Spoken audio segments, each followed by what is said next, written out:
Hey guys, thanks again for joining me here at Broke Boys Armory. So today I want to go over a rifle. Now, let me preface this. This isn't a review video.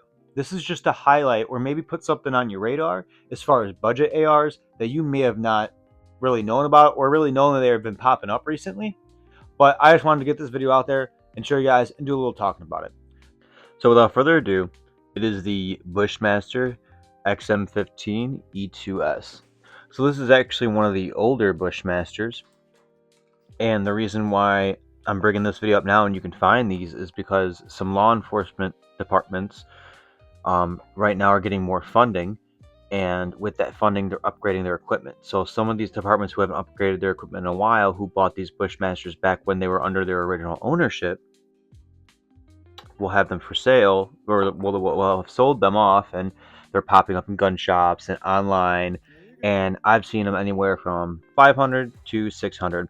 Now I've seen them online and in store. So on the high end, 600. Say if you see that online, you're gonna have to also add in your FFL fees, your shipping fees, and things like that, of course taxes and things like that. But for a baseline rifle, $500 to $600 is a pretty good deal. I got this one personally for $550. I believe I paid taxes on it, so it was a little north of $550, maybe like $570. But it's a nice lightweight rifle. These, for those who don't know, the old Bushmasters, the original owners, they sold out and they left with a few people of their manufacturing who were key. Once they left, quality went down, quality control went down. Bushmaster's reputation took a tank. Cut to modern day, opens Wyndham Weaponry with the original people from Bushmaster. Bushmaster's right now trying to salvage his reputation, but both Bushmaster and Wyndham Weaponry are selling the rifles for $1,200, $1,300. These rifles come in at a cool $500 to $600, plus taxes and shipping and FL transfers if you buy this gun online. They are popping up in gun stores because when law enforcement agencies are getting more funding, like they are right now, especially departments who haven't been getting the funding, necessary, they'll go ahead and they'll update their rifles and their equipment. So you could find law enforcement trade-ins that were the good Bushmasters from the days that they were made by the original ownership in Wyndham, Maine.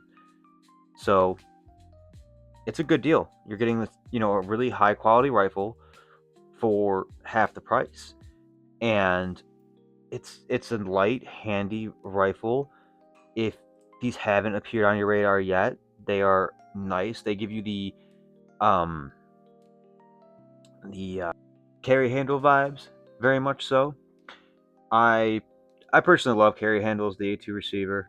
I would like to get a A2 receiver with a full 20-inch barrel on it. It just gives I don't know, carry handle vibes. I don't know, what is it? They vibe hard. I don't know. But I'm pretty effective with this thing at 100 yards just right off the bat. But to really dial this thing in past 200 yards, to hit those 300, 265 hits, I really have to start dialing this in. Because as you can see here on the 265, that orange silhouette, that's like I think it's a C-zone size target. I was able to get like right around it and dance right around it. But in this clip right here, this is me originally shooting it and at 100 yards and walking it into where I was kind of understanding the hold of it.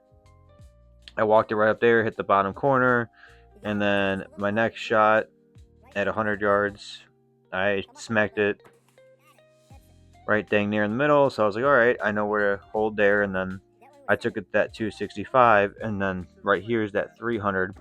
And I was consistently shooting like right over the top of it. As you can see the bullet trails go right over the top of the silhouette. If I sat down behind this rifle and put some serious rounds downrange, not serious, but like 100 rounds downrange, I'd be able to understand the holds a lot better and be able to make those shots. But that point of just shooting right over is showing that I was kind of holding in the same spot and shooting right over it. So it was consistently shooting in the same spot. I'm just consistently inaccurate. But it shows that the rifle itself is capable of making those shots. I hope you guys enjoyed today's video. I hope this puts something new on your radar that you haven't seen before. And if this is something that you're interested in, you want to see more budget options, or you want to see more distance shooting or things like that, I plan on doing like a little circuit for some of my rifles, or whenever I do a rifle review, to see if you could, really how accurate they can get at 300. And I want to have the rifle clamped down completely to the actual MOA group sizes. So if that's something you're interested in seeing, just let me know down below. Thanks again to Kentucky Regulators for letting me film there and use their range. If you guys are in West Kentucky, go ahead and check them out. They're phenomenal range, and it's a phenomenal place to shoot. If you guys have any questions, just leave them down below. And thanks for watching. Later, guys.